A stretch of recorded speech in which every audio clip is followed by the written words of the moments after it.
Communiqué conjoint. Plateforme des partis politiques pour la société civile, la réforme participative et consensuelle. Groupe de travail de la réforme du système électoral camerounais. Réuni ce jour, 8 août 2023 au siège de l'UDC à Yaoundé dans le cadre d'une rencontre de prise de contact visant à constituer une synergie et une dynamique commune autour de la problématique de réforme participative et consensuelle du système électoral camerounais, le groupe de travail de la société civile pour la réforme du système électoral au Cameroun et les partis politiques, membres de la plateforme pour la réforme participative et consensuelle du système électoral camerounais, rappellent que 1. Seul un système électoral crédible découlant d'un consensus au moins sur les fondamentaux, garantit des élections apaisées et la légitimité des élus. 2. Jusqu'à date, le système électoral camerounais n'a jamais fait l'objet d'un consensus et entraîne systématiquement des contestations pré- et post-électorales aux conséquences multiples mettant ainsi en péril la paix et la cohésion sociale du pays. Décide 1. De se mettre ensemble dès ce jour, dans le cadre d'une synergie d'action républicaine, citoyenne respectueuse de l'identité et le domaine de compétence de chaque parti. 2. De s'ouvrir aux autres acteurs intéressés de la vie publique nationale, notamment les autres partis politiques, les médias, les acteurs de la société civile, les autorités religieuses et traditionnelles et la diaspora. Relève que les partis politiques membres de la plateforme pour la réforme participative et consensuelle du système électoral camerounais et le groupe de travail de la société civile pour la réforme du système électoral du Cameroun, sont suffisamment représentatifs de l'opposition politique du pays et de la société civile camerounaise. Conviennent d'établir un calendrier de travail permettant la conduite harmonieuse et efficace du processus d'information, de sensibilisation et de mobilisation des citoyens et autres acteurs institutionnels du système électoral. Fait à Yaoundé, le 8 août 2023. De penser qu'en fait, ce n'est pas parce qu'un président a été élu que forcément il est légitime. Parce qu'il peut y avoir des présidents mal élus. Vous comprenez?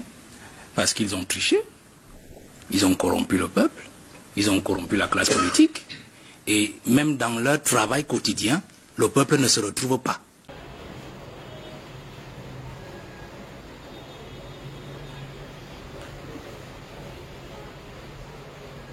Vous avez écouté le guide de jouvence, Valet de Salah, vous dit que ce n'est pas parce qu'un chef d'État est élu qu'il est forcément légitime.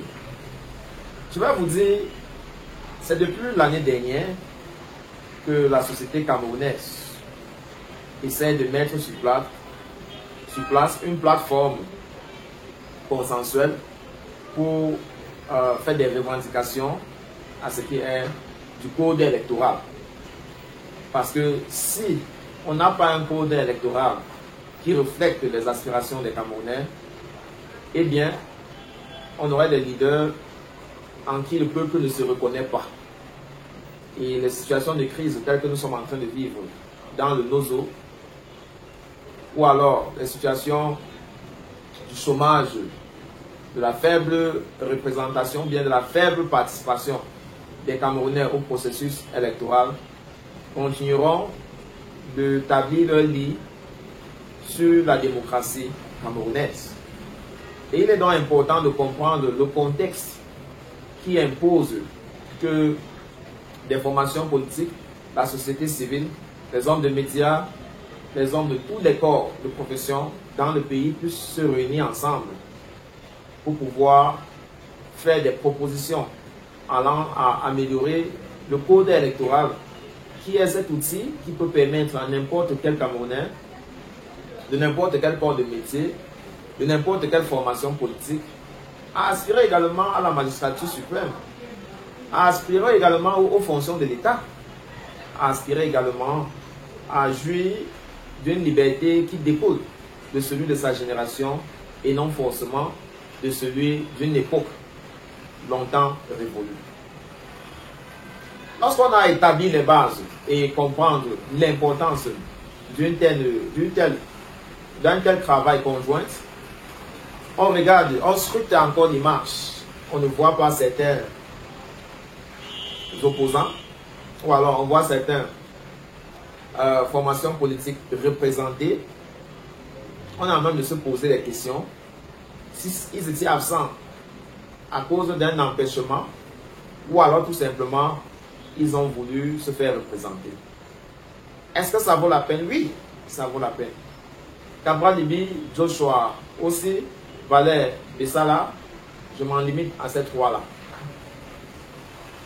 Joshua aussi va vous opposer l'argument du fait qu'au décès du chairman, peut-être que le MNC n'était pas valablement représenté, eh bien ses intérêts n'y sont plus dans ce groupe consensuel. Valère Bessala va vous dire peut-être qu'on a négligé son parti politique, je pense, et parce qu'il se sent négligé, il ne fera pas de commentaires sur ce travail conjoint. Cabral Libye va vous dire qu'il était empêché, c'est pourquoi il a envoyé Fégon de le remplacer. Chacun, selon son port, peut saper ce travail qui est en train d'être fait au profit, bien sûr, du gouvernement en place qui se sert bien des dilatoires pour enfumer le peuple dans un désintéressement en une autre pareille. Mais il y a un poids qui peut aider ce travail à ne pas se perdre. C'est les hommes de médias.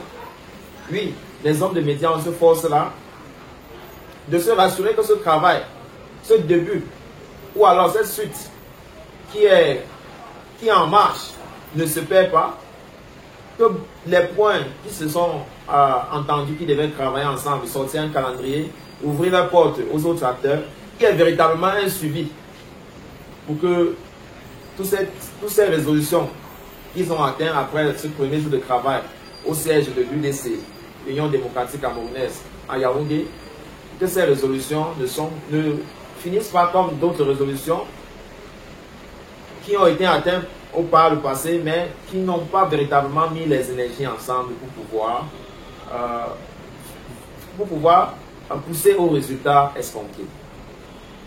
Il n'y a pas longtemps, le chairman de l'ELECAM, Abraham Egbe, était en train de dire comment sa structure se battait pour que les jeunes, pour que les listes électoraux voient plus de personnes s'enregistrer. Et nous aurons souhaité, ou bien nous souhaiterons que par la suite, ce style de plateforme ait des représentants également de l'ELECAM.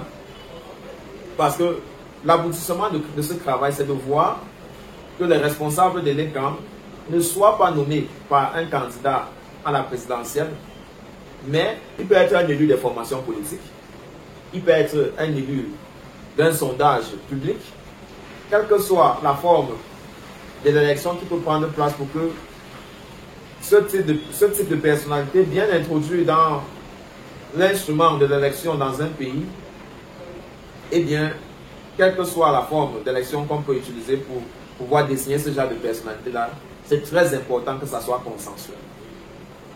Que tous les acteurs autour de l'élection ont le même point de départ. C'est la seule condition, la seule porte ouverte pour que la suite des élections soit légitimée par le peuple. On en cite régulièrement, ou bien très récemment, le cas du Niger, où Badoum s'est vu déchu par son armée, et le peuple célébrait plutôt l'armée et non le président qui était pourtant démocratiquement élu il n'y a pas très longtemps. La question finalement c'est, qui l'avait élu? Si ce peuple-là avoue plutôt l'armée. Et donc, ça n'arrive pas qu'aux autres. Ça peut également arriver au Cameroun. Et c'est pourquoi, comme action de prévention, ces hommes de la société civile, des partis politiques, acteurs des différents corps de métiers se réunissent pour faire des propositions au gouvernement en place. Et on ne saurait faire économie de ces mots. Ne continuez pas à vous entêter lorsque vous connaissez déjà les conséquences qui se vivent de par le monde. Aujourd'hui, la France est pratiquement surpris que l'Afrique a pris connaissance de son histoire et veut participer à changer les lettres d'or de cette histoire-là. Le peuple n'est jamais dupe. Elle peut sembler dormir, mais certainement pas éternellement. Le cas des différents pays du Sahel, c'est un message fort aux dirigeants, surtout ceux qui ont mis aussi longtemps au pouvoir comme celui du Cameroun, d'un moment donné, écoutez ceux-là qui ont encore la légitimité du peuple. Quant à lui seul, ne peut pas. Mais avec la participation d'autres Camerounais, d'autres formations politiques, bien sûr, avec des consensuels, c'est la seule condition qui nous est offerte pour avoir la tenance dans ce pays, dans la paix. What next?